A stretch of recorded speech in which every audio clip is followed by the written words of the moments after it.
सरोज अपनी बेटी निकिता को समझाते हुए कहती है। देख बेटा, अब घर में ना बहू आने वाली है। अब सारी जिम्मेदारी तुझे ही संभालनी है। उसे किसी चीज की भी ना दिक्कत नहीं होनी चाहिए। जो उसको चीजें चाहिए उसको देने की जिम्मेदारी तेरी है। माँ, मेरी जिम्मेदारी क्यों है? आप भैया को बोलो यही। ये बात आप लोग मुझे मत बोलो। भाभी आ रही है इसका मतलब ये थोड़ी है कि मेरा काम बढ़ जाएगा। भाभी आ रही है इसका मतलब ये है कि अब तो मुझे कोई काम ही नहीं करना पड़ेगा। चुपचाप सारा काम भाभी करेंगी और मैं आराम करूंगी। क्यों माँ, सही कह रही हो ना? तू बिल्कुल गलत कह रही है। अरे भाभी नौकरानी नहीं है। वो अपना घर छोड़ के यहाँ आ रही है। वो अपना घर छोड़ के यहाँ आएगी और उसको यहाँ पर कोई दिक्कत होगी तो उसकी दिक्कत को दूर करना हमारा फर्ज बनता है ना। अरे तू तो उसकी ननद है और छोटी भी है। तेरे से घुलने मिलने में उसे समय नहीं लगेगा और हमसे लगेगा। मैं तभी कह रही हूँ तू भाभी की चीजों का ध्यान रखियो और भाभी को ना अपना दोस्त बना के रखियो। जो अभी तक इस घर में आई नहीं है वो अभी से आपको इतनी प्यारी हो गई है, और अपनी बेटी जो हमेशा से आपकी सेवा पानी कर रही है उसके बारे में आपने सोचा नहीं। खैर कोई बात नहीं, ये तो अभी से पता चल गया कि बहू के आते ही बेटी पराई होगी। आप चाहती हो ना कि मैं आपकी बहू की सेवा करूं, तो ठीक है, आप जो कहोगी मैं वो करूंगी। मुझे कोई दिक्कत नहीं है। आखिर अब मैं भी कुछ दिन की ही मेहमान हूँ इस घर में। अरे तू सच में बहुत पागल है। छोटी छोटी बातों को बुरा मान जाती है। अरे मैं तेरे से दूर थोड़ी जा रही हूँ। ये तेरी बेटी होने का पद थोड़ी छीन रही तेरे से। तो हमेशा ही मेरी बेटी रहेगी। लेकिन इस घर में एक नया सदस्य आने वाला है तो उस सदस्य का ध्यान रखना हमारा फर्ज है। मुझे अपनी बेटी भी प्यारी है और मुझे आने वाली बहू भी प्यारी है। ठीक है माँ, पर लेकिन आपको मैंने पहले कहा था भाई की शादी में मैं वो लाल वाला लहंगा पहनूंगी। कितना भी महंगा हो आप दिलाने वाली हो वो। हाँ हाँ, मैं बिल्कुल दिला दूंगी। मेरी बेटे की शादी है और तुझे जो चाहिए तुझे सब मिलेगा। एक ही तो भाई है तेरा और उसी की शादी में तेरे को कपड़े नहीं दिलाऊंगी तो क्या पड़ोसी को दिलाऊंगी? तेरा जब मन करे ना तब बता दियो, हम कपड़े लेने चल लेंगे। सरोज अपनी बेटी के साथ साथ अपने बेटे को भी समझाती है कि घर में बहू आ रही है तो हर किसी को ध्यान रखना है। ऐसे ही कई दिन निकल जाते हैं। कुछ दिनों बाद सरोज की आखिरकार बहू आ ही जाती है। बहू आने के बाद सरोज अपनी बहू को काफी प्यार करती है। उसे कुछ दिनों तक तो कोई काम ही नहीं करने देती है। ये सब देखकर निकिता अपनी माँ से कहती है। माँ, आपने ये जरूर कहा था कि आप अपनी बहू का ध्यान रखोगी, उससे प्यार करोगी और बेटी के बराबर रखोगी, लेकिन आप तो इन्हें बेटी के बराबर भी नहीं रख रही हो। अरे इतने दिन हो गए भाभी को आए हुए और वो घर का एक भी काम नहीं करती है, बल्कि मुझे ही घर के सारे काम करने पड़ते हैं। घर में नया सदस्य आ गया है इसीलिए मेरा काम भी बढ़ गया है, फिर भी आप उन्हें कुछ नहीं कहती हैं। ये क्या चल रहा है? अरे अभी तो आई है, कुछ ही दिन तो हुए। धीरे धीरे सब समझ जाएगी वो। उसको समझने में अभी थोड़ा थोड़ा वक्त लगेगा। उसे आराम से समझने दे। एक काम कर, तू कर ले घर के काम, तो छोटी थोड़ी हो जाएगी। बस कहने की बात है, लेकिन आपको तो अब आपकी बहू ही प्यारी है। बेटी दिखती ही कहाँ है। बेटी को घर की नौकरानी बना दिया है, क्योंकि घर की असली महारानी तो घर में आ गई है। मेरी भी शादी करके विदा कर दो। कम से कम शादी के बाद मैं अपने घर तो चली जाऊंगी ना, जहाँ मैं महारानी की तरह राज करूंगी। मुझे भी कोई इतना प्यार करेगा। घर में बहू आने के बाद निकिता को थोड़ी बहुत दिक्कतें होने लगती है। अब निकिता को ये लगता है कि उसकी माँ का प्यार बढ़ चुका है। वो उसकी भाभी को कुछ ना कहकर सिर्फ उसी को डांटती रहती है और ना ही किसी बात पर डांटती है। इसलिए निकिता भी अपनी भाभी से थोड़ा कटने लगती है। अब सरोज की बहू रुचि भी घर के काम करने लगती है। एक दिन सरोज बाजार से आती है और अपनी बहू और बेटी दोनों को बुलाकर बोलती है। ये देखो, मैं तुम दोनों के लिए कपड़े लेके आई हूँ। और ये सूट कैसा लगा निकिता, बताओ तुम दोनों। माँ, भाभी के लिए इतना अच्छा सूट लेकर आई है और मेरे लिए ये घटिया सा सूट। मुझे पता है कि आपको बेटी से ज्यादा बहू प्यारी है, लेकिन बार बार मुझे ऐसा शो तो मत करिए ना। मुझे बुरा लगता है कि आप अपनी बेटी को छोड़कर अपनी बहू को इतना प्यार कर रही है। अरे मैं भी तो इस घर की बेटी हूँ ना, तो मुझे ये सब देख देख कर बुरा क्यों नहीं लगेगा। ये भी मत लाती, कम से कम मुझे इतना ज्यादा बुरा तो नहीं लगता ना। अब लेकर आई हैं और दिखावा भी कर दिया, और ये घटिया सा उठा लाई मेरे लिए। नहीं चाहिए ये सूट मुझे। अरे तू गुस्सा क्यों हो रही है?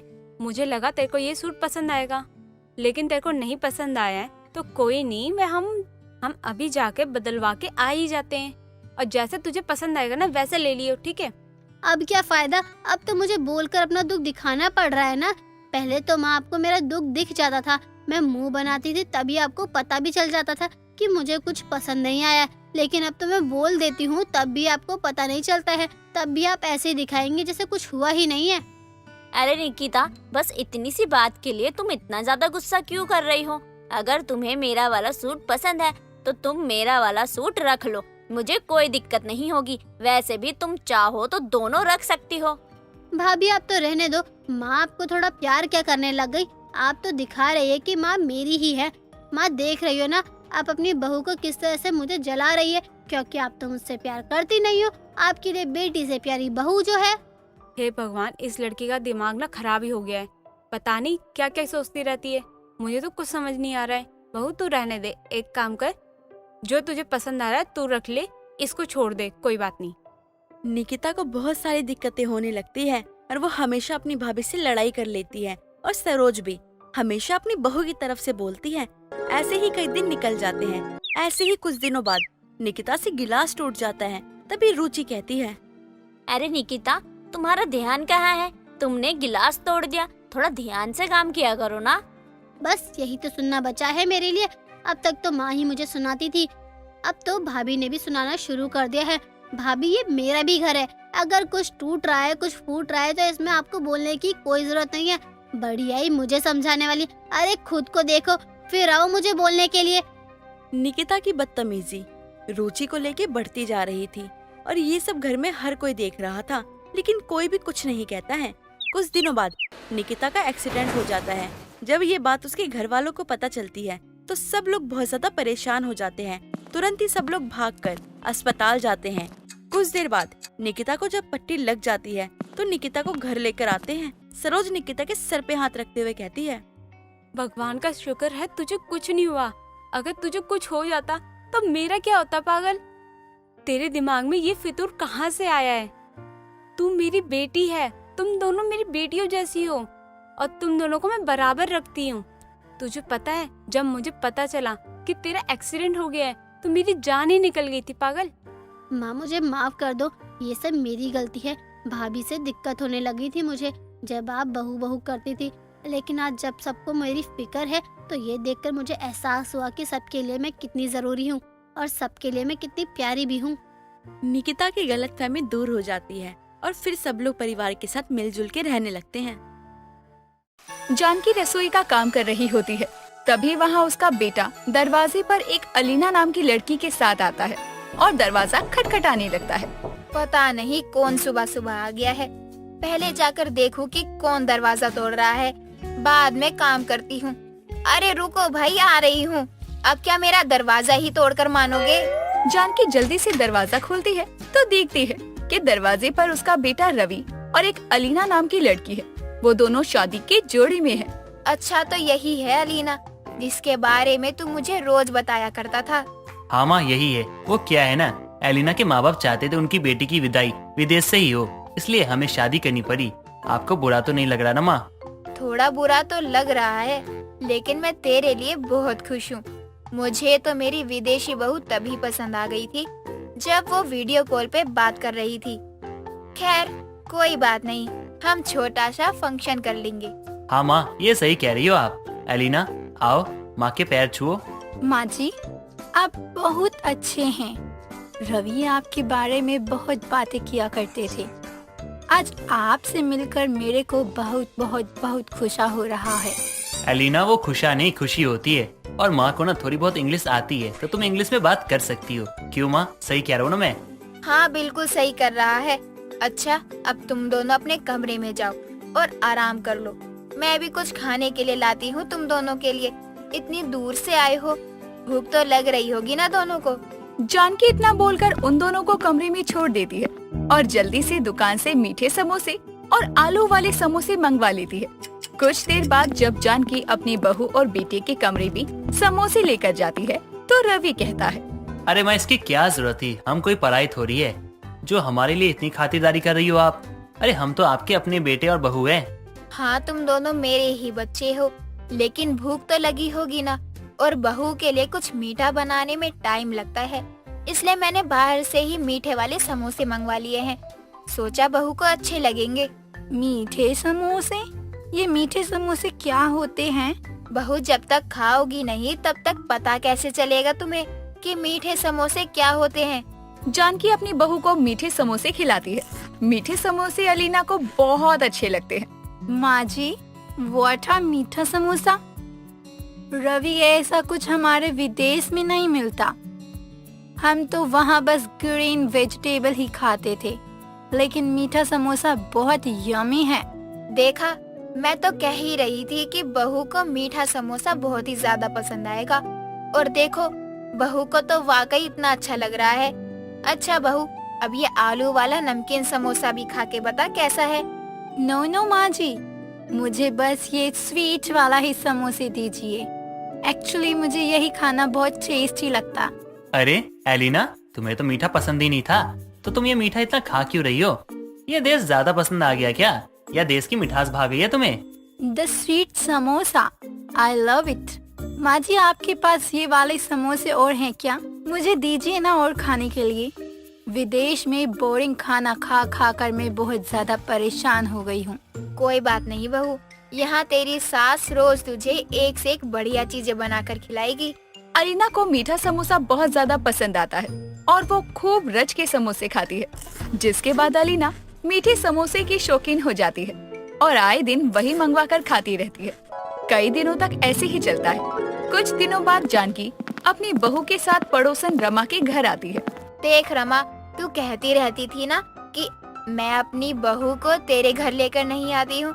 आज मैं अपनी बहू को तेरे घर लेकर आई हूँ अपने साथ, और खूब गप्पे भी करेंगे हम लोग। आज तो सूरज पक्का कहीं और से ही निकला है। चल, अच्छी बात है, कहीं से भी सूरज निकला हो, लेकिन तू मेरे घर मुझसे मिलने तो आई। अच्छा बताओ कि मैं क्या खाने को लाऊं तुम्हारे लिए? हम क्या तेरे घर इसलिए ही आए हैं कि तुम हमसे खाने के लिए ऑर्डर लेती रहो? अरे आए हैं तो बैठकर चार बातें कर। नो मॉम जी, इनको कहिए ना ये वो वाला स्वीट समोसा लाए, मुझे खाने हैं। स्वीट समोसा? ये कौन सा समोसा है? अरे ये मीठे वाले समोसे की बात कर रही है। बड़ी शौकीन है ना ये मीठे वाले समोसे की। अच्छा, मुझे नहीं पता था कि विदेश में रहने वालों को कुछ खाने के लिए नहीं मिलता है। ऐसे क्यों बोल रही है? मेरी बहू को विदेश में कभी किसी चीज की कोई कमी नहीं थी। कमी तो नहीं थी, लेकिन देख तो, सामने से भला कभी कोई कुछ मांगता भी है? थोड़ी तो शर्म होनी चाहिए ना। चल कोई बात नहीं, पहली बार आई है तो मैं भी तेरी बहू की पसंद का ध्यान ही रखती हूँ। नो आंटी जी, मुझे मेरी सास ने कभी किसी चीज की कमी नहीं रखी है। मैं स्वीट समोसे अपनी सास को बोल दूंगी, वही खिला देंगे मुझे। चलिए माँ जी, आपकी फ्रेंड बहुत रबिश टॉक कर रही हैं। अलीना वहाँ से अपनी सास को लेकर चली जाती है। अलीना अब इसी तरह रोज मीठे समोसे खाया करती और खुश रहती। कुछ दिनों बाद अलीना दुकान पर मीठे समोसे लेने जाती है। ब्रदर, ये स्वीट समोसे पैक कर दो। अरे मोहतरमा, ये स्वीट समोसा क्या होता है? हम तो बस नमकीन समोसा और मीठा समोसा ही बनाते हैं। ये तो हम पहली बार ही सुन रहे हैं। अरे तनिक बुझाओ हमें, ये क्या है? ब्रदर, ये जो आप बना रहे हो उसे ही स्वीट समोसा कहते हैं। चलो अब पैक कर दो। अच्छा, अरे आप ही समोसा की बात कर रहे हैं। अच्छा बताओ कितने पैक कर दूं? पूरे 20 पीस पैक करना। अरे बिलायत से आई हो का? अंग्रेजी ही बोले जा रही हो, तनिक हिंदी बोलो, ये कोई बिलायत नहीं है। अरे जौनपुर है, यहाँ कोई अंग्रेजी नहीं बोलता, हिंदी ही चलत है बस। 20 का मतलब 20 होता है ब्रदर। आपको थोड़े अपडेट रहना पड़ेगा। अच्छा काम करते हो, स्वीट समोसा भी अच्छा बनाते हो, लेकिन थोड़ा अपडेट तो आपको भी रहनी पड़ेंगे ना। ये बताइए, आप 20 समोसा वो भी मीठा वाला काहे ले जा रहे हैं? अरे घर में कोनो शादी वादी है का? आई एम बहुत हंग्री हूँ। मेरा फेवरेट समोसा भी तो है ना, इसलिए मैं अपने लिए ले रही हूँ। अजीब है भाई, इतना मीठा कौन खाता है? यार हमको तो अपना धंधा चलाना है। 20 का 40 ले लीजिए। अलीना दिन पर दिन बहुत ज्यादा मीठे समोसे खाने लगती है और इस बारे में उसकी सास की भी वो बातें अनसुनी कर दिया करती। कुछ दिनों बाद अलीना की काफी ज्यादा तबीयत खराब होती है, लेकिन वो फिर भी मीठे समोसे खाना नहीं छोड़ती। एक दिन जब वो मीठा समोसा खा रही थी तभी उसे हिचकियाँ आने लगती है। माँ जी, अलीना की आवाज सुनकर वहाँ उसकी सास जानकी आती है। क्या हुआ? माँ जी क्यों बोले जा रही है तू? माँ जी, मेरे को हिचकी आ रही है, जल्दी से पानी दे दो ना। अच्छा, अब अपनी सास की याद आ गई। अभी तक तो बड़े मजे से मीठे समोसे खा रही थी, तब तो तुझे मेरी याद नहीं आई कि सास भी कुछ बोलती है। माँ जी प्लीज अभी पानी ला दो ना। नहीं, मैं तुझे कुछ नहीं दे रही। तुझे कभी मेरी बात माननी ही नहीं होती है, तो अब पानी भी खुद ही जा कर ले। जानकी बहुत गुस्से में थी और वो अपनी बहू को पानी तक नहीं देती। अलीना खुद ही पानी लेने जा रही थी कि तभी उसे चक्कर आते हैं और वो गिर जाती है। अलीना को होश नहीं आ रहा था, इसीलिए जानकी उसे हॉस्पिटल लेकर जाती है। अलीना के सारे टेस्ट होते हैं और पता चलता है कि उसे शुगर की बीमारी है। जानकी अलीना के कमरे में जाती है जहां अलीना आराम कर रही होती है। बहू, अब तो तुझे समझ आ गया ना कि मीठा भी उतना ही खाना चाहिए जितने से मिठास बनी रहे। अगर मिठास ज्यादा हो जाती है तो परेशानी हो जाती है। यस माँ जी, आप सही कह रहे हैं। मैं विदेश से आई हूँ, मुझे स्वीट समोसे इतने यम्मी लगे कि मैंने अपने खाने पर कंट्रोल ही नहीं किया। चलो, अब अकल आ ही गई है तो जरा संभाल कर रही हो। थोड़ा सा भी मीठा खाना हो तो तेरी सेहत के लिए हानिकारक हो सकता है। मैं डॉक्टर से बात करके आती हूँ। जी माँ जी, अब मैं ज्यादा केयरफुल रहूंगी। और स्वीट समोसा तो क्या, अब मैं कोई भी स्वीट्स नहीं खाऊंगी। अलीना को अपनी गलती का एहसास होता है और अब वो मीठा समोसा खाना बंद कर देती है क्योंकि अब बात उसकी सेहत पर बनाई थी। अमन अपनी बेबी हर्षिता से बात करते हुए कहता है, लो, अब तो मेरी बहन अपने हॉस्टल भी चली गई। अब तो हम दोनों को अकेले के लिए थोड़ा समय मिलेगा। ऐसे क्यों बोल रहे हो आप? एक तो मेरी ननद को थोड़े दिन रुकने भी नहीं दिया, अब ऊपर से खुश हो रहे हो। खुद तो अपने ऑफिस चले जाते हो, मैं यहाँ घर में अकेली रह जाती हूँ। हाँ, तभी तो अच्छा है ना। जब से शादी हुई है मेरी बहन आई थी, लेकिन जाने का नाम ही नहीं ले रही थी, तो मुझे ही बोलना पड़ा कि तेरे हॉस्टल से कॉल आया था। शादी के बाद अभी तक हमने थोड़ा सा भी समय साथ नहीं बिताया है। और तुम्हें क्या है, तुम तो जब देखो चिपकी रहती थी ना मेरी बहन के साथ। हाँ, तो आपकी बहन मेरी ननद भी लगती है, उसकी वजह से ही मेरा मन लगने लगा था, लेकिन आपने तो उसे भी झूठ बोलकर भेज दिया। ऐसा कोई करता है क्या भला? अरे कोई नहीं करता है, लेकिन मुझे करना पड़ा क्योंकि एक तो हमारा घर छोटा है, एक ही कमरा है। अब मेरी बहन भी यहीं रह रही थी, तो तुम दोनों साथ सोते और मुझे बाहर अकेले सोना पड़ता था। अच्छा, तो ये बात है कि आपको अकेले सोने का मन नहीं था, इसलिए आपने झूठ बोला। आपके झूठ की वजह से मुझे कितनी प्रॉब्लम हो रही है आपको पता भी है? तुम्हें क्या प्रॉब्लम हो रही है? तुम्हें तो खुश होना चाहिए कि अब हम दोनों के बीच कोई नहीं आएगा। अच्छा, क्या प्रॉब्लम है? मेरी ननद थी तो मुझे कितनी मदद हो जाती थी। नई नई शादी करके आई थी, तब से लेकर अब तक वो साथ थी मेरे। बहुत अच्छी दोस्त भी बन गई थी मेरी तो वो। कोई नहीं, अब से मैं तुम्हारा दोस्त बनने की कोशिश करूंगा ना। और क्या चाहिए तुम्हें? अब ना तुम मुझे ज्यादा ताने मत दो, वैसे ही इतने दिनों बाद हमें अकेले समय मिला है। ठीक है, जैसा आपको अच्छा लगे वही सही है हमारे लिए। अब खुश? दोनों एक दूसरे के करीब आने लगते हैं और जैसे ही अमन हर्षिता का हाथ पकड़ता है कि तभी घर की डोरबेल बजने की आवाज आती है और हर्षिता दरवाजा खोलने जाती है। दरवाजा खोलती ही हर्षिता की माँ सुरेखा बाहर खड़ी थी। हर्षिता अपनी माँ को देखकर बहुत खुश होती है। वो अपनी माँ को अंदर लेकर आती है और अंदर से आवाज लगाकर अमन को बुलाती है और अमन से कहती है, अरे ये देखो, मेरी माँ और आपकी सासू माँ आई है। माँ, आपको पता है मुझे ना आपकी बहुत याद आ रही थी। मेरा मन ही हो रहा था आपसे मिलने का और आप खुद यहाँ आ गई। बहुत अच्छा किया आपने। हाँ, मेरा भी घर पर अकेले मन नहीं लग रहा था और बहुत दिन हो गए थे तुझे देखा भी नहीं था, तो सोचा एक बार मिल आऊं, मुझे भी अच्छा लगेगा ना। दामाद जी तो कुछ बोल ही नहीं रहे, वो खुश नहीं है क्या? अरे सासू माँ, ये कैसी बात कर रही हो? मुझे तो बहुत अच्छा लग रहा है आप यहाँ आई। आपकी बेटी से ज्यादा मुझे खुशी हुई है आपके आने की। वैसे आप बताओ, कैसी हो? ठीक हो ना? कोई परेशानी तो नहीं? हाँ, सब ठीक है। वैसे अगर आपको कोई परेशानी ना हो तो मैं यहाँ कुछ दिन रुक सकती हूँ। वो क्या है ना, मुझे हर्षिता की याद भी बहुत आ रही थी और यहाँ पास के अस्पताल में मेरा इलाज भी चल रहा है। इलाज? किस चीज का माँ? क्या हुआ आपको? आप ठीक तो है ना? पहले हमें बताइए आप क्या हुआ है। अरे हाँ, मैं ठीक हूँ, बस वो थोड़ा घुटनों में दर्द हो रहा था, तो मुझे किसी ने बताया कि ये डॉक्टर बहुत अच्छे हैं, तो इसलिए यहाँ आ गई और इलाज के साथ साथ उससे मिलना भी हो गया। माँ, ये आपका ही घर है, आपको पूछने की जरूरत नहीं है और आप यहीं रहोगी जब तक आपका मन रहेगा। इतने दिनों बाद आई हो आप। वैसे तो आपको जाने नहीं देने वाली मैं। अमन, सही बोल रही हूँ ना? हाँ हाँ, बिल्कुल सही बोल रही हो तुम। लो, हो गया काम। इतनी मुश्किल से अपनी बहन को हॉस्टल वापस भेजा था, तो अब मेरी सास आ गई। अब क्या सास की भी विदाई करवाऊं मैं? अमन बेचारा इतना उतावला था कि अब अपनी बीवी के साथ थोड़ा समय बिताने को मिलेगा, लेकिन अमन की सास घर आ गई थी और अमन को ना चाहते हुए भी खुशी खुशी हाँ करना पड़ता है। अब उसकी सास आई है तो अमन को अपनी बीवी के साथ फिर समय कहाँ मिलने वाला था।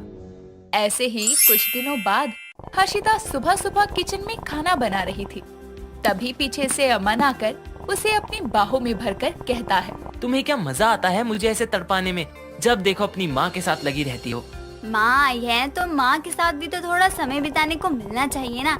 आपका क्या है, आप तो यहीं रहते हो। और आपको पता है माँ क्या बोल रही थी? माँ बोल रही है जल्दी नानी बना दो उन्हें। हाँ तो मेरी सासू माँ को बोलो ना, अपने दामाद और बेटी को थोड़ा अकेले समय भी देना होता है। बोल दो कि मेरी सास विदाई ले ले घर से, तो नानी भी जल्दी बन जाएंगी वो। आप भी ना कैसे बोल रहे हो? अपनी सासू माँ की विदाई कौन करवाता है? और वैसे भी वो अपनी बेटी के घर आई हैं, तो आप कुछ बोलो ही मत। उनकी मर्जी, जब तक रहना होगा तब तक रहेंगी वो। हाँ हाँ, उन्हें क्या, प्रॉब्लम तो मुझे हो रही है ना। अब तो सास की विदाई सच में करवानी पड़ेगी। क्या कुछ कहा आपने? नहीं बाबा, कुछ नहीं कहा मैंने। जाओ मेरी सासू माँ को नाश्ता करवाओ, मैं जा रहा हूँ ऑफिस। अमन वहाँ से ऑफिस चला जाता है, लेकिन अब उसे अपनी सास की विदाई करवानी थी। इसीलिए वो सास की विदाई करवाने की सोचने लगता है और शाम को ऑफिस से घर आता है। और घर आते ही हर्षिता और अपनी सास को बुलाता है। दोनों से कहता है, सासू माँ, आपके घुटने का दर्द ठीक हुआ या नहीं? अगर नहीं हुआ है तो बताओ, मेरा एक बहुत ही अच्छा डॉक्टर फ्रेंड है, उसके पास चलते हैं हम लोग, वहाँ पर आपका इलाज करवाएंगे। हाँ ठीक तो हो रहा है, लेकिन कुछ दिन तक और जाना है। वो क्या है ना, डॉक्टर साहब के यहाँ एक थेरेपिस्ट भी है, वो मेरी एक्सरसाइज करवाता है, तो उससे मुझे बहुत आराम मिल जाता है। इसलिए किसी और डॉक्टर के पास जाने की जरूरत नहीं है। आप टेंशन मत लो, मैं माँ के साथ रोज जाती हूँ और वो डॉक्टर भी बहुत अच्छे हैं। माँ का अच्छे से इलाज कर रहे हैं। कुछ ही दिनों में माँ के घुटनों का दर्द भी ना ठीक हो जाएगा। अरे टेंशन कैसे ना हो, आखिर मेरी सास है और मेरी सास की विदाई होगी तो दर्द के साथ थोड़ी होगी। उनके घुटनों का दर्द ठीक होगा तभी तो उनकी विदाई होगी ना। तुम भी समझती नहीं हो बिल्कुल। सास की विदाई? क्या मतलब है दामाद जी आपका? मेरी विदाई करवा रहे हो क्या आप? अरे नहीं, मेरा तो ये मतलब था कि जब भी आप जाओगी, जब कभी भी आपकी विदाई होगी, तो इस घुटने के दर्द के साथ नहीं होनी चाहिए ना। इसीलिए बोल रहा था मैं, सास की विदाई होगी और कोई मतलब थोड़ी है।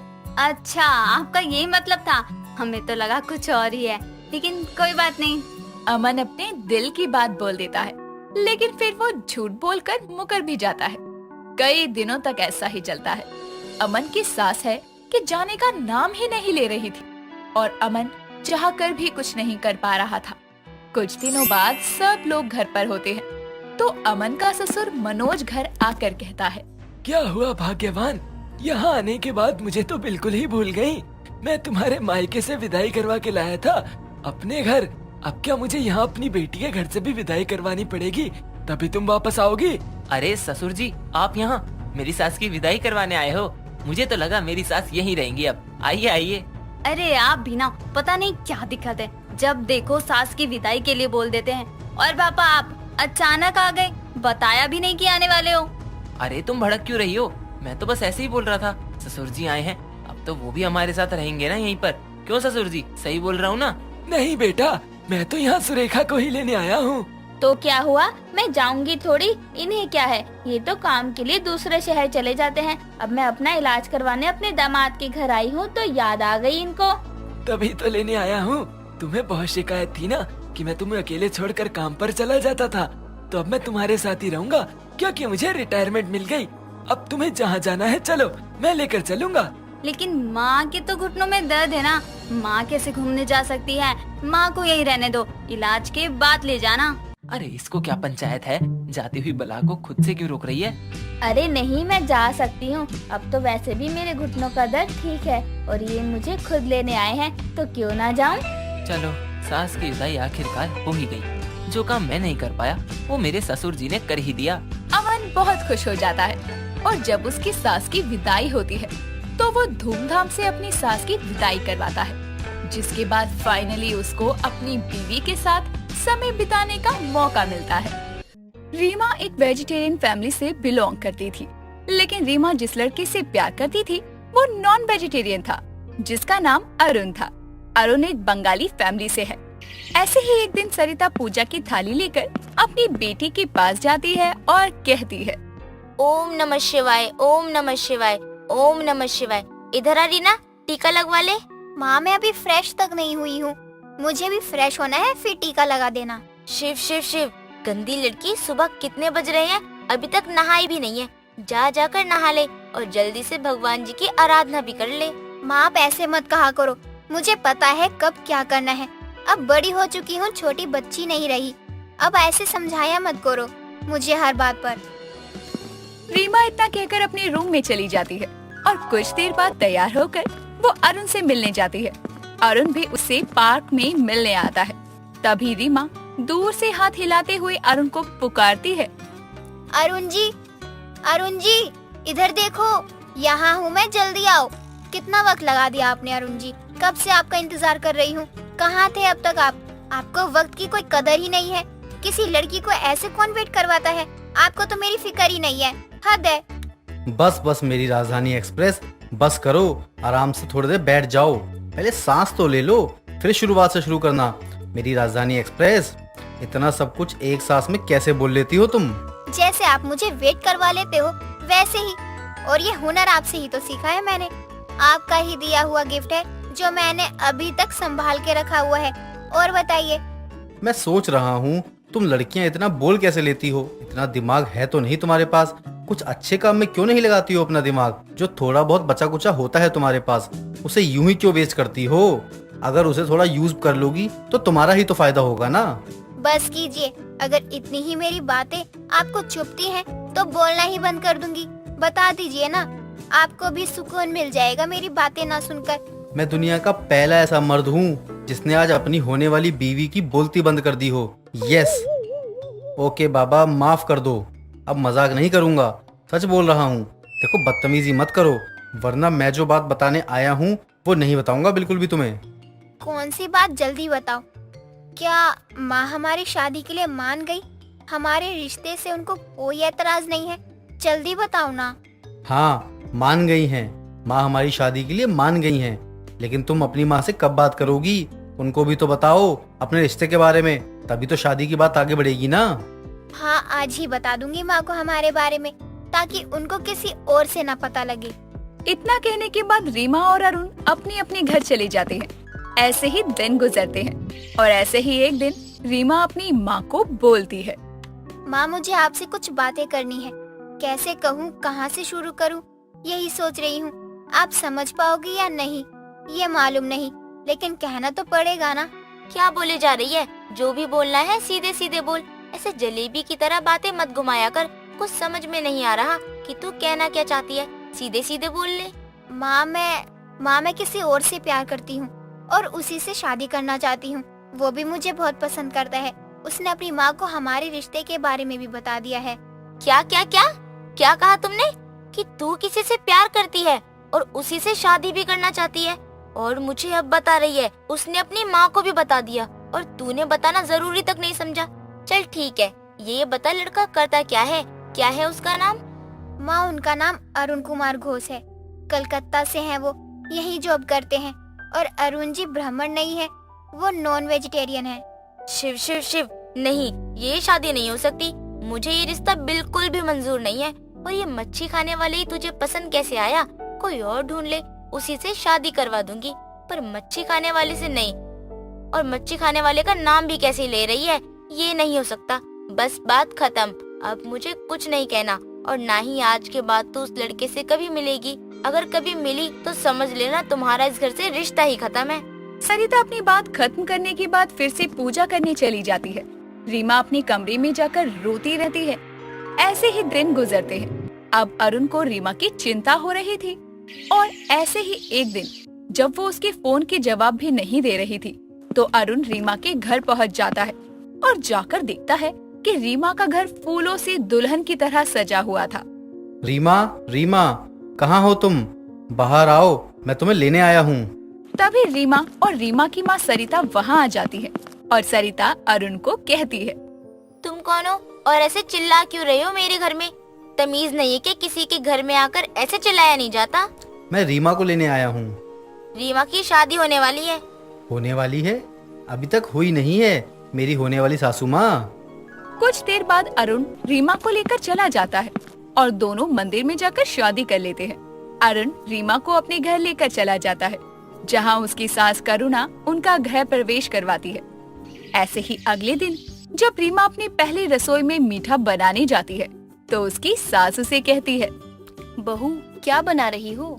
माँ जी पहली रसोई है, सोच रही हूँ गाजर का हलवा बना दूं या फिर खीर बना लूं, आप ही बता दो। बहू तुम्हें तो मालूम है हम बंगाली है और हमारा रिवाज कुछ अलग है, इसीलिए तुम्हें पहली रसोई में मीठा नहीं बल्कि फिश बनानी पड़ेगी। इसी से रसोई की शुरुआत करो। लेकिन माँ जी मैं तो वेजिटेरियन हूँ, आज तक मैंने ये सब कभी नहीं बनाया। क्यों नहीं होगा? तुम्हें मालूम नहीं था क्या कि अरुण बंगाली है, उसे फिश करी कितनी पसंद है। किसी और के लिए ना सही लेकिन अरुण के लिए तो तुम्हें सीखना ही पड़ेगा फिश करी बनाना और खाना।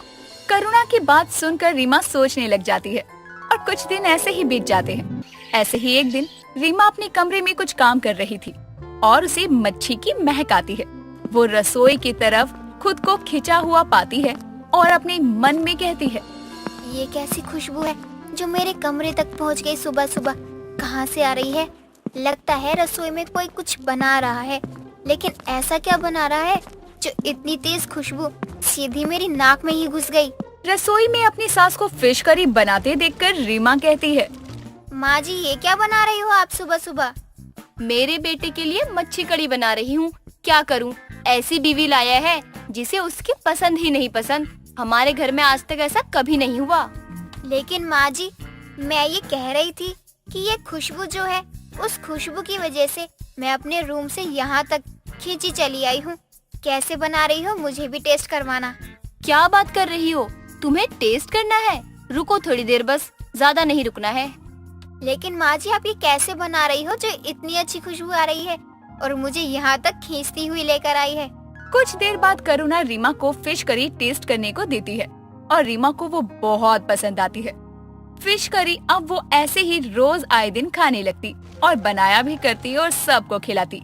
रीमा के हाथ की फिश करी खाकर करुणा और अरुण उसकी तारीफ करते हैं। वाह, खूब भालो, बहुत टेस्टी बनाया है। तुमने कहाँ से सीखा इतना टेस्टी फिश करी बनाना? माँ जी ने मुझे सिखाया है। माँ जी आपको कैसा लगा? आपने बताया नहीं, आपको स्वाद पसंद आया या नहीं? बहुत अच्छा बनाया है बहू तुमने, मुझसे भी ज्यादा टेस्टी। करुणा की बात सुनकर रीमा बहुत खुश हो जाती है। ऐसे ही रोज वो फिश करी बना के सबको खिलाती और खाती। ऐसे ही कुछ दिन गुजरते हैं और ज्यादा फिश करी खाने की वजह से रीमा के पेट में बहुत तेज दर्द होता है। ओ माँ मर गई रे, हाय मेरा पेट। माँ जी तभी करुणा आती है। क्या हुआ? माँ जी मेरे पेट में बहुत तेज दर्द हो रहा है। बोलती थी मैं कि रोज फिश कड़ी मत खाओ, लेकिन मेरी सुनता ही कौन है। रुको अभी दवा लाकर देती हूँ। हाँ माँ जी दवा दे दो मुझे, उसके बाद मैं फिश करी कभी नहीं खाऊंगी। मैं तो वेजिटेरियन ही सही थी, आज से फिश करी खाना बंद। करुणा रीमा को दवा देती है और उसका पेट दर्द ठीक हो जाता है। कुछ दिन गुजरते हैं और अब रीमा ने फिश करी खाना बंद ही कर दिया था। सीमा एक कम उम्र की औरत थी जिसके पति रोहन का एक कार एक्सीडेंट में देहांत हो गया था। जब सीमा के पति का अंतिम समय था तब उसने सीमा से कहा, सीमा मुझे माफ कर दो, आज मेरी ही गलतियों की वजह से तुम्हें इस दुनिया में अकेला रहना पड़ेगा। देखो सीमा, मेरे मरने के बाद तुम दूसरी शादी कर लेना, वरना मेरी आत्मा को शांति नहीं मिल पाएगी। ऐसा मत बोलिए, आपको कुछ नहीं होगा मेरे होते हुए। अगर आपको कुछ हो गया तो मेरा क्या होगा? आपके अलावा इस दुनिया में मेरा है ही कौन? और मैं दूसरी शादी कभी नहीं करूंगी। मैंने आपसे प्यार किया है और हमेशा आपसे ही करूंगी। जैसे ही सीमा अपनी बात खत्म करती है वैसे ही राहुल की मौत हो जाती है। सीमा और राहुल ने प्रेम विवाह किया था, इसलिए सीमा की सास सीमा को पसंद नहीं करती थी। ऐसे ही कई दिन गुजरते हैं।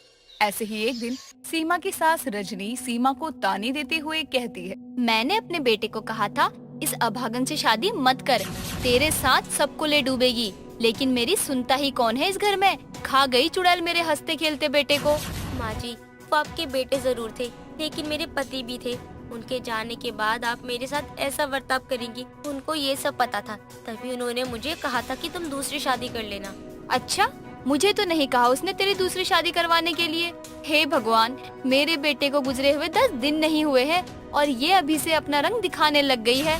करमजली, मेरे बेटे की चिता की आग अभी शांत नहीं हुई है, अभी से दूसरी शादी की बोल रही है। माँ जी, मैंने ये नहीं कहा कि मुझे दूसरी शादी करनी है, बात को समझकर बोला कीजिए। हर बात पे ताना मारना सही नहीं होता, हमेशा मुझे ही कसूरवार ठहराती हो। आखिर दुश्मनी क्या है आपसे मेरी? दुश्मनी और तुझसे? अरे बेशरम, दूसरी शादी की बात तू करती है और कुछ कहो तो ताना मारती हूँ कहती है। करमजली, शर्म कर ले, मेरे बेटे को तो तू खा गई, अब भोली बन रही है। रजनी को सीमा पहले से ही पसंद नहीं थी, इसी वजह से रजनी अपने बेटे की मौत का कारण सीमा को ही मानती। ऐसे ही एक दिन रजनी सीमा को घर से निकलने को कहती है। देखो सीमा, अब तुम यहाँ इस घर में नहीं रह सकती। जितनी जल्दी हो सके अपना बोरिया बिस्तर बांध लो और पोटली लेकर यहाँ से निकलो। सुबह सुबह किसी विधवा का मुंह देखना अपशगुन होता है। माँ जी, ये आप क्या कह रही हो? वो आपका बेटा था और मेरे पति थे। आप अपने ही बेटे की विधवा बहू को ऐसे कैसे कुछ भी बोल सकती हो? और रही बात इस घर को छोड़कर जाने की, तो मैं यहाँ से कहीं नहीं जाने वाली हूँ। आपके बेटे से मैंने वादा किया था कि मैं इस घर को छोड़कर कभी भी कहीं नहीं जाऊंगी। ठीक है, फिर अगर तुझे रहना है तो विधवाओं की तरह ही रहना पड़ेगा। वो जैसे रहते हैं, खाते पीते हैं, वैसे ही रहन सहन करना पड़ेगा। अगर ये सब करना मंजूर है तो रह सकती है। माँ जी, आप जैसा कहोगी ना, मैं वैसा ही करूँगी। रही बात विधवा के जैसे रहना खाना, तो मैं वो सारे नियम करूँगी जो आप मुझे बताओगी। रजनी सीमा को कच्चे मकान में रहने देती है, एक वक्त का खाना और जमीन पर सोना, ये सारे नियम बताती है। ऐसे ही दिन गुजरते हैं। अब सीमा अपने मकान के पीछे वाले हिस्से में कुछ सब्जियां उगाती है और उनकी देखभाल करती है। एक रोज सीमा अपनी तुलसी को पानी दे रही थी, तभी उसकी सास बोलती है। तुझे कितनी बार बोला है, सुबह सुबह अपनी मनहूस शक्ल मत लेकर आया कर। तेरी शक्ल देखकर पूरा दिन बर्बाद हो जाता है मेरा। वैसे ही मनहूस है तू। तेरी शक्ल देखकर मुझे मेरे बेटे की याद आती है। पता नहीं कैसे पसंद आ गया उसे तेरा ऐसा मनहूस चेहरा। माँ जी, मैं तो तुलसी को पानी देने गई थी। आगे से ध्यान रखूंगी कि मैं आपके सामने ना आऊं। मुझे माफ कर दीजिए। ध्यान में रहे, हमेशा मैं नहीं बताऊंगी तुझे। अब निकल यहाँ से मनहूस शक्ल लेकर। रजनी ताने मार ही रही थी कि तभी उनकी पड़ोसन विमला वहाँ आती है और कहती है। क्या हो गया रजनी जी, अपनी विधवा बहू को डांट क्यों रही हो? क्यों बहू, तुमने अपना काम ठीक से नहीं किया क्या? अरे जरा संभल कर रहना अपनी सास से, पता नहीं कब तुम्हें घर से निकालने की योजना बनाए। बस करो विमला बहन, कुछ ज्यादा नहीं बोल रही तुम। अगर मेरे ज्यादा बोलने से तुमको तकलीफ हो रही है ना, तो मत करो ऐसे काम जिसकी वजह से मेरा मुंह खुले। इतना बोलकर रजनी और विमला चली जाती हैं।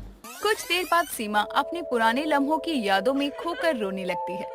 तभी उसके घर उसकी सहेली किरण आती है, जिसे देखकर सीमा फूट फूट कर रोती हुई कहती है। किरण, अच्छा हुआ तू आ गई। एक तू ही तो है जो मेरी सच्ची सहेली है। शादी के बाद तुझसे दूर भी हो गई। देखना मेरे साथ क्या हो गया। जिसको मैंने प्यार किया वही मुझे छोड़कर चला गया। अब होनी को कौन टाल सकता है? भरोसा रख, सब ठीक हो जाएगा। सीमा, तू पहले कितनी सुंदर थी और अब देख खुद को, क्या हाल बना रखा है तूने अपना। कुछ नहीं, आजा बैठना। सीमा, ये क्या है? सूखी रोटी और प्याज, तुझसे तो रोटी खाई भी नहीं जाती थी, तो ये क्या है? वैसे भी तुझे पिज्जा कितना पसंद है और तू हमेशा अपने साथ मेरे लिए भी हेल्दी पिज्जा लाया करती थी, अपने घर से बनाकर। और अब ये मेरा नसीब है और मेरी सास का कहना है, अगर उनके साथ रहना है तो मुझे ऐसे ही जीवन जीना है। मेरे सारे रंग, मेरी सारी खुशियाँ मेरे पति के साथ ही चली गई। ऐसा नहीं होता, जिसको जाना होता है वो चला गया। अब तू एक आदमी के पीछे अपनी जिंदगी ऐसे बिताएगी क्या? तेरी अभी उम्र ही क्या है? किरण, मैं एक विधवा हूँ। किरण सीमा की बात सुनकर उसे हंसाने की कोशिश करती है और उसका मूड ठीक करने के लिए सीमा से कहती है। सीमा, तेरे हाथ का बहुत दिनों से पिज्जा नहीं खाया है और मुझे तेरे हाथ का पिज्जा बहुत याद आ रहा है। रुक, मेरे पास आटा और कुछ सब्जियां हैं, मैं उसी से तेरे लिए पिज्जा बना देती हूँ। अगर तुझे खराब लगे तो मुझे माफ कर देना। सीमा अपनी छोटे से खेत से कुछ सब्जियां लेकर आती है और कुछ देर बाद किरण को पिज्जा बनाकर खिलाती है। और तभी किरण सीमा से कहती है, वाह सीमा, मजा आ गया खाकर। मैं तुझे कुछ कहूँ, तू ना एक दुकान खोल ले पिज्जा की, और मेरे पास एक दुकान भी है। अगर तू वहीं पर अपनी पिज्जा की दुकान लगाए करेगी तो तेरी मदद करूँगी दुकान खोलने में। ठीक है, मैं माँ जी से पूछ लेती हूँ। अगर उनसे नहीं पूछा तो बवाल हो जाएगा। मेरी सास नियमों की बहुत पक्की है, शायद ही वो मुझे इस काम के लिए हाँ बोलेंगी। ऐसे कैसे हाँ नहीं करेंगी? तेरी भी रोजमर्रा की जिंदगी है, कुछ खर्चे हैं। मुझे कुछ नहीं पता, तुझे अपनी दुकान खोलनी ही पड़ेगी। सीमा अपनी सास को पिज्जा की दुकान खोलने के बारे में बताती है, लेकिन रजनी नहीं मानती। लेकिन सीमा अपनी सास की कही बात को नहीं मानती और अपनी सहेली किरण के साथ मिलकर पिज्जा की दुकान खोलती है, जिससे उसको बहुत फायदा होता है। ऐसे ही कुछ दिन गुजरते हैं। एक दिन रजनी के घर सेठ जी आए होते हैं और सीमा उनको बात करते सुनती है। देखिए बहन जी, आपका घर मेरे पास पहले से ही गिरवी है। अगर अब आपने मुझे मेरे पैसे नहीं दिए, अब आपको बस 1 हफ्ते का वक्त देता हूँ। जल्द से जल्द मुझे मेरे पैसे लौटा दीजिए, नहीं तो मैं आपका ये घर बेच दूंगा। सेठ जी, आपको तो पता है मेरे बेटे का देहांत हो गया है। एक ही बेटा था, वही कमाई करता था। मेरे पास अब दूसरा कोई कमाई का जरिया नहीं है। किसके पास अपने हाथ फैलाऊं? सीमा अपनी सास को ऐसे गिड़गिड़ाते हुए देखकर कमरे में जाती है और पैसे लेकर आती है और सेठ जी के जाने के बाद अपनी सास को पैसे देते हुए कहती है, माँ जी, आपको चिंता करने की कोई जरूरत नहीं है। मैंने पिज्जा की दुकान खोली है और उससे बहुत फायदा भी हो रहा है मुझे। और अब आपको चिंता करने की कोई जरूरत नहीं है। आपका बेटा नहीं है तो क्या हुआ, मैं तो हूँ ना आपका ख्याल रखने के लिए। ये पैसे सेठ जी को दे देना और घर को छुड़वा लो। मुझे माफ कर दे बहू, मैंने तुझे कितना सुनाया और बहुत कुछ बोला, लेकिन मुसीबत के समय तू ही मेरी मदद करती रही। रजनी को अपनी गलती का एहसास होता है और अब वो भी अपनी बहू के साथ पिज्जा की दुकान में उसकी मदद करती है। सीमा का पिज्जा बहुत स्वादिष्ट था, इसीलिए उसकी पिज्जा की दुकान अब जोरों शोरों से चलती है। ऐसे ही दोनों सास बहू अब एक साथ खुशी खुशी रहते।